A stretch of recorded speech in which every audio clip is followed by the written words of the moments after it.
a bit ashamed of this was last night. I went downstairs to take my supplements, and I was alone here, and I choked so bad.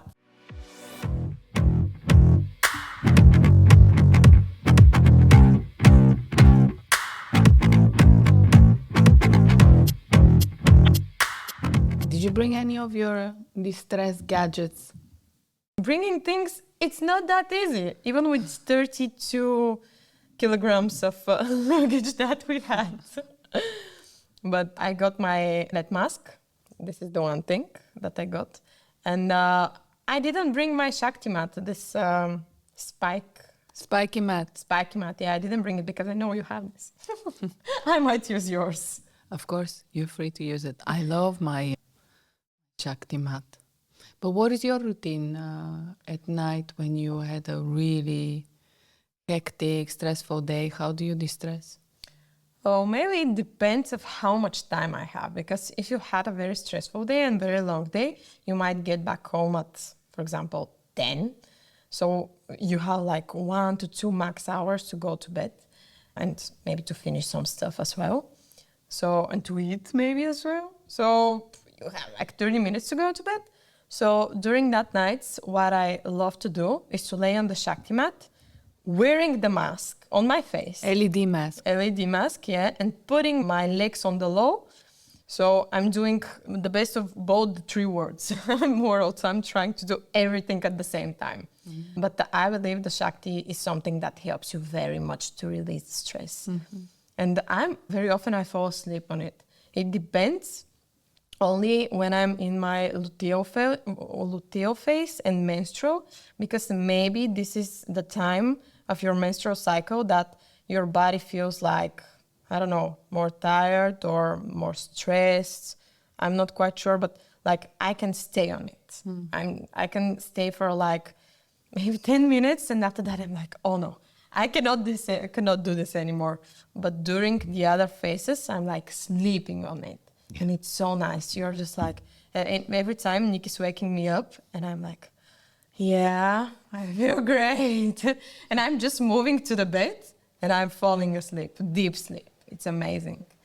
And another thing, that I included in my night routine that helps me distress and fall asleep easier and have a deeper sleep is magnesium. Magnesium helps very nicely with your sleep. Yeah. Magnesium is great. I take magnesium penta. It's 5 different types of magnesium. Oh, really? Yeah, because magnesium citrate. I'm taking citrate. You're taking citrate. The biohackers talk about citrate a lot. But one is affecting the muscle, the other one the bones, one's helping with sleep. So it's all different depending on what you're aiming at. I also take magnesium. I keep it next to the bed so I don't forget it. Exactly. But it's great also if you take it during the day one time. So one time during the day, one time. But how many of those supplements can you take? Yeah. I also love to fall asleep on the Shakti mat. I put it actually in bed and just lay there. And when I fall asleep, I wake up slightly and I just push it down to the floor, and it's amazing. But this lifting the legs to the wall, you taught me that, and I started doing that. Yeah, and how do you feel about it? Now I feel great. It's nice, Yeah. isn't it? Yeah. I love it. And I will tell you one story that you don't know about the magnesium. It happened last night. And I'm a bit ashamed of this. It was last night. I went downstairs to take my supplements, and I was alone here. There was no one. And I take my magnesium, and they're such a big pills, guys. I will show you. And they were so big. And I choked so bad. And I thought I would die. Oh. I was all alone here. And in this specific moment, I was like, there is no one here, no one on this floor at all. And no one could hear if I was choking or dying. And I went upstairs. Everything was fine. I managed the situation. But I went upstairs and I was like, babe, I almost died. And he was like, never take supplements when no one is around. Like, never do that again. It was very scary. Oh, that's a great learning. Never to take big supplements. Alone. Alone. It was awful. Yeah. Yes, okay. What else helps with distress is, first of all, we never take our phones upstairs. So our bedrooms are on the second floor. We leave all the phones downstairs and we take a bath. We listen to music.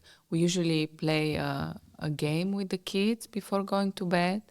We chat about the day. Everybody's telling stories. Then kids go to bed. It slows down. The energy slows down. I usually play some kind of Yoga Nidra or something, and I lay in bed and I use my sound ball. Sound ball is great.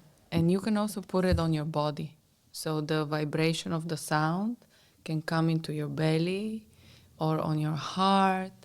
And On the chakras. On the chakras, in the Shakti mat, but really slowing down, reading a book. If you cannot fall asleep, read a little bit of a book, but not with the digital. Yeah, I met a person who is falling asleep only with their AirPods in their ears. Like, oh, this is the only way for this person to fall asleep. And I was like, wow. It sounds so, I don't know, overwhelming at the same time, because for me personally, when I want to distress, I want to prepare myself to go to sleep. Yeah. I want to have no distractions around me and to be all with myself. Like very often I'm like, Nick, please leave the room. Please. Yeah. I need to be alone. I don't want to talk to you right now. I need to be all alone. And yeah, I was in shock. Like maybe it's also unhealthy because you told me this of the AirPods. Oh, it's terrible. They're connecting from your brain and this Bluetooth thing. Well, the biohacking community is saying no to AirPods. So it's headphones with a cable. With the cable, If you see people with headphones with a cable, yellow glasses, you know they're biohackers. Oh, you have yours somewhere here. Yeah, mine are here. Mine are also here, actually. Yeah. I brought it. Oh, so you see, I got this. Yeah. And also, if you have this situation, maybe when you need to work later, because we all, It happens. It happens. Yeah, of course, it happens. You just need to use your glasses to put them on. Like you can work for whatever time you want, but just use the glasses. It's one way to reduce the stress on your body from the LED light. The blue light blocking glasses. Oh, yeah. They help you regulate your circadian rhythm. And the interesting thing is when my daughter, she's 10, and she's developing quite fast, and I can see also with younger girls, it's not so much about the hormones in the food, it's about the blue light. Then the body gets tricked that it's much further in development. It doesn't have the body gets confused. All this light, it's affecting their hormones and development, and it's not good. So the blue light blocking glasses for kids are also very nice. And here in the house, we don't allow any screens before going to bed. We have dinner, we listen to music, we dance, we go upstairs. And also we are quiet with Matthijs. After the kids go to bed, he also shuts down because he has such an intense working day. He takes a bath. My husband loves taking baths. He uses bath oil and bath salt. We got him that kind of present even. Yeah, he was super happy. So great. And then he reads his book and he goes to bed and he doesn't like me to talk. It's very annoyed if I get chatty at night. He's like me. You can come upstairs to talk to Nick if you want. You will love it. Talking buddy. So we have choking on supplements, we have a quiet one and the chatty one. We can make different corners. Absolutely. Such a crazy house. Every floor is having its own energy. Yeah. But also about the phones. How do you take your evenings? You can even teach your clients, even if you're in the service business, Very important. you cannot call me after 5 o'clock. I mean, I taught my clients not to call me full stop. They can text me, they can send me an email, but I don't like phone calls very much. I'm that type of millennial. This is actually an amazing advice, because about the distress, we are always talking about how to do different type of wellness things to do. But this thing is huge, Because very often we are like, oh yeah, I want to provide you with this and that. And the clients are like, oh yes, give me more, give me more, give me more. And they're like, I used to have a client, she was calling me at 3 a.m. Like she was absolutely crazy. You know, I have this idea. It's amazing. We should do that. It's like 3 a.m. and we are talking about content creation. Like nobody's dying. Everyone are alive. Everyone are healthy. You don't need to do that. So I would never pick up the phone. yeah, and I did. And this was, once again, this was my mistake. And learn to say no. Back to the previous episode, learn to say no. And once again, to take care of your peace and be protective. Yeah, I love my clients, you know. I'm very determined to provide the best service together with Leah in terms of content creation, everything marketing that we do, because we do this also. But it's also good for them, you know. If you're like that, if you have your boundaries, if you know you deliver on time, you know what your deadline is, everything around it, if it's really urgent, of course, we're going to look into it. How can we organize it? But usually most things can always wait until the morning, you know? You can Not start. doctors at the end of the day. Absolutely. Yeah. I love this advice. It was a great thing to mention about the clients. Yeah. And when you tell them in advance, this is how we work, we share with them our process. This is how we work, you know. We reply within 24 hours on emails, but these WhatsApp messages, people expect you to reply on WhatsApp message immediately. Yeah, That's impossible. not happening. No, I'm not replying on WhatsApp messages immediately. I have so many WhatsApp groups that I'm part of for school, for Some kind of hobbies of the children maybe as hobbies well. of the children, different family WhatsApp groups. Communities. Oh, it's crazy. Isn't it? Yeah, so now my friends know I don't reply to WhatsApp messages immediately, and they can wait sometimes a week, and sometimes the message gets lost. So if you really want to find me and it's urgent, there's other ways. Just like today, we have one of our podcast guests. We got lost in communication, but she found us on Instagram finally. Yes. Yeah. And we managed the situation amazing. And Yeah. she's coming and we're Yeah. going to record the episode. If somebody wants to find you, they'll find you. And also, if you remember, we had this conversation actually with Luca. And he said, he was talking about this, how important it is for you to keep your boundaries, especially for the phone. Yeah. And that the most important people in your life, this is your spouse, this is your children, mother, like the closest people to you, they have your phone number.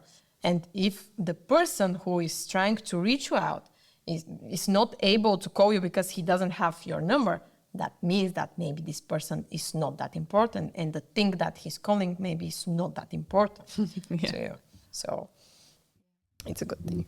I also love this idea of going on airplane mode when you're reading a book. Yeah, or really putting the phone in a different room and you're focusing on the book, or especially when you're a mother, you don't want to be on your phone when you're with your children. Of course, my children know when I'm working, I say I'm working, I'm on the computer, I'm on the phone.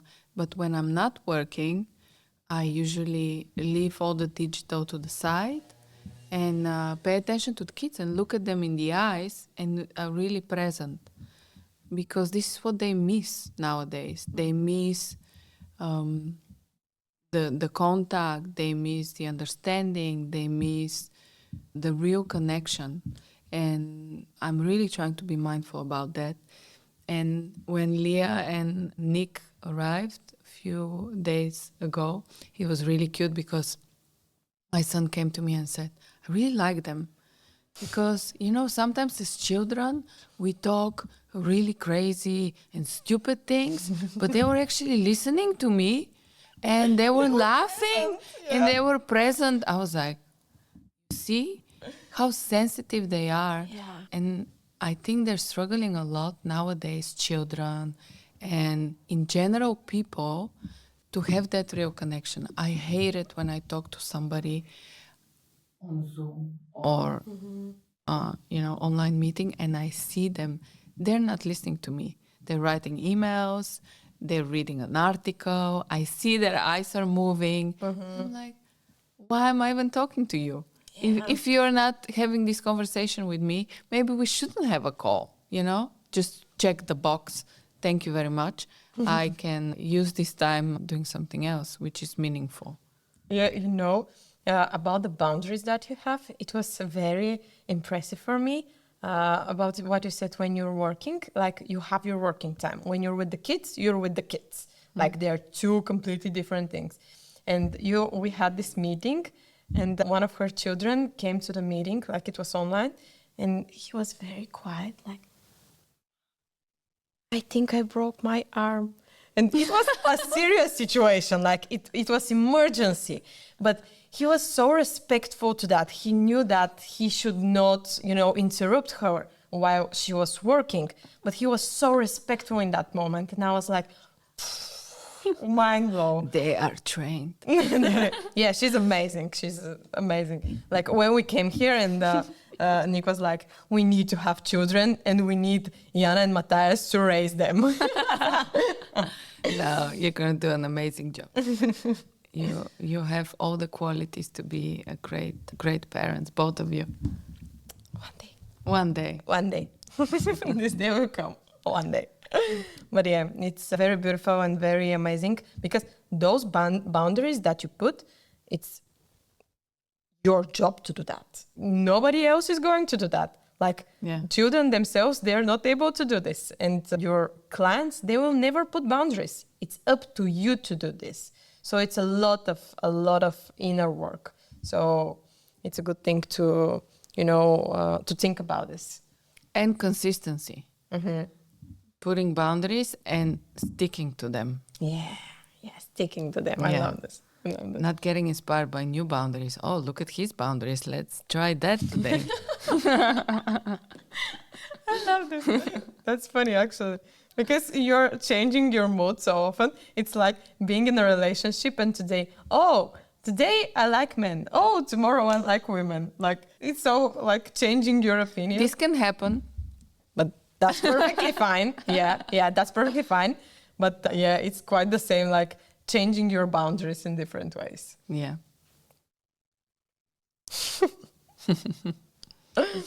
Very nice. So we've established the things. What else? I think you have different things that you use. The sound bowl. And what else do you have to distress? Yeah. I love going to yin. Yin yoga is amazing before going to sleep. So you need to be showered. You need to be with your skincare, whatever you do your yin and you tuck yourself to bed. You do your yin in your home. I watched this guy on YouTube, Travis. Yeah, he's amazing. And yin is more about like staying in the same position for a longer time. Yeah, it's very painful. To stretch those muscles and everything. It's a beautiful journey. Like the pain that you feel, like you need to embrace the pain, and you're releasing everything from there. It's funny because there's so much pain with the yin in one position, and you embrace the pain, you breathe into the pain, and the pain disappears. And you can stay there for another 20 minutes, and then you're healed. This leg is fixed, okay? Next leg. And yin is usually when it's colder, when you slow down during the winter time, and in the spring, more active type of exercise is nice. Some people go running in the evening. I cannot do that. I cannot do that as well. But also about the yin, it's like those somatic exercises, like you're releasing the stress with the pain. It's a very interesting feeling. Like your body keeps this pain that you feel in your body. It's a stress that was collected there. So with this specific exercise that is right for like the specific leg, for example, that collected this pain, you're releasing it, and it's very interesting to feel. And if someone tells you in what way you specifically collected pain in this specific place in your body. So it's, I think V during our retreat explained this to me. And I was like, wow, this sounds amazing. And he was like, you need to do this and that more. And I was like, okay, I will do that. Where do you store your stress? I store it in my legs, in my hips, like here. And it was interesting because I'm very flexible. I'm extremely flexible. And I used to be a gymnast, so it's something normal for me. And while he was stretching me during the retreat, and he was like, your whole body is so flexible, but your legs, like, girl, you cannot do anything with those legs because all of this here is so much stress. And I'm doing some exercises specifically for this area that he showed me in order to release it. And it's extremely painful, as you said. That's great. My mom always says, why do you have so much pain? You're doing yoga, you're going to massage, you're constantly sporting, you're working on yourself. I don't get it. And my mom is just enjoying life, smoking her cigarettes, drinking her whiskey. She doesn't have any pain. I don't know, Mom, because maybe I'm more emotional, but sometimes I wake up, I cannot walk. I have so much pain in the hips and in the legs. I also store in the hips. It can be also generational trauma. Something that is from the past. Oh. Yeah, that's coming back to this specific part of your body. Oh, never heard of this. Yeah. But yeah, your mom is a typical Balkan mom. Yeah. She's living her best life. I think she's like, I call her a Chernobyl grandma. Chernobyl grandma. Because nothing kills her. She just looks amazing. At 70 plus. She looks amazing. She has amazing skin, amazing body, you know? She's in such a good shape. Yeah. Yeah, it's inspiring. It's a good sign. That's how I'm gonna age. I should start smoking. What's with this smoking? Everybody's smoking. Did you see the new Lady Gaga video? No. She's with the cigarette, singing on the microphone with Bruno Mars and Lady Gaga. Cigarettes are back. What's happening? Oh, wow. Not our cup of tea, I believe. No. But this about stress is very interesting, that there are people who smoke cigarettes, drink lots of alcohol, party all the time, and they look amazing. Their body is in a great shape, their skin is amazing. And here I am, taking such a great care of myself, eating good, doing sports, not smoking, not drinking. And I'm having this crazy acne. Now I'm like, why? And all of this, and gaining weight, and I'm like, why? You know why? Stress. Because it's also here. What my mother says, you should just say, fuck it. If you go, also my mother-in-law, she's sort of a healer, and she's into homeopathy and everything. And the thing about going to all the doctors, this is where I feel a little bit controversial about biohacking, is that when you check yourself too much, going to all the doctors, like being focused on sickness, it also stays in the back of your mind. Something's wrong with me, or I'm gonna have this problem in a few years, or I should change this because this might happen. And you're living a little bit with fear. And if you don't go and check yourself, this is my mother's mantra, I don't care if I'm sick. I just say, fuck it. And then she lights up a cigarette. So this is what these people have when they're partying and they're enjoying life, is that it's also your mind, you know? Your mind is healing you in a way. So this balance between the things, I honestly believe the people who party and drink and smoke a lot, yes, they look good up to one point, but then all of a sudden, boom, that's true. They don't look like an auntie, they look young, and all of a sudden they look like a grandma. Yeah, so, that's true, completely true, But the mind game is a big thing. My father is quite the same thing as your mother, but I think it's a Bulgarian thing. Like, I don't want to go to the doctor because I'm scared that they will tell me something that I don't want to hear, which is funny, but yeah. And he's working so much, he's eating whatever he wants, like he is healthy, like let's start from there, but he eats lots of sugar. He loves everything with sugar. So, but he looks amazing. He's in the best shape ever.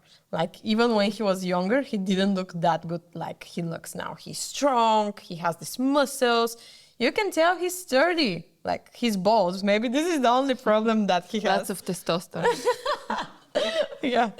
But yeah, he feels amazing. And I'm always like, why? And how is that even possible? Because I'm eating with him, for example, or doing something with him. And I'm like, I'm doing this like in my head, like I'm doing this better than you. And why are you in a better shape than me? And we're even organizing very often some kind of competitions between each other. And he's always stronger, faster. He's everything more than me and my brother. And my brother is like younger than me. He's so strong. He's doing sports all the time. And my father is stronger than both of us. It's amazing. Bravo. That's great to have such an example. Yeah. The mind game. It's all the mind game. To be like, I don't give a damn. Yeah. I'm just living this life. I'm living it until the day I die. We all die at a certain point, so. The only damn I give is that I want to look great when I'm an empty nester, because then I'm gonna Empty nester. travel and do my stuff. Yeah. Yeah. But it's gonna happen. Yeah. The mind game. All this stressing. Let's make a quick conclusion. Yeah. It's like to put boundaries, the most important thing, in order to not get stressed. Maybe this is some kind of prevention. Yes. So put boundaries to have this prevention. And then even the days that you have those hectic days, find your way to the stress. It could be a sound bowl. It could be spiky mat. It could be yoga. It could be whatever works for you.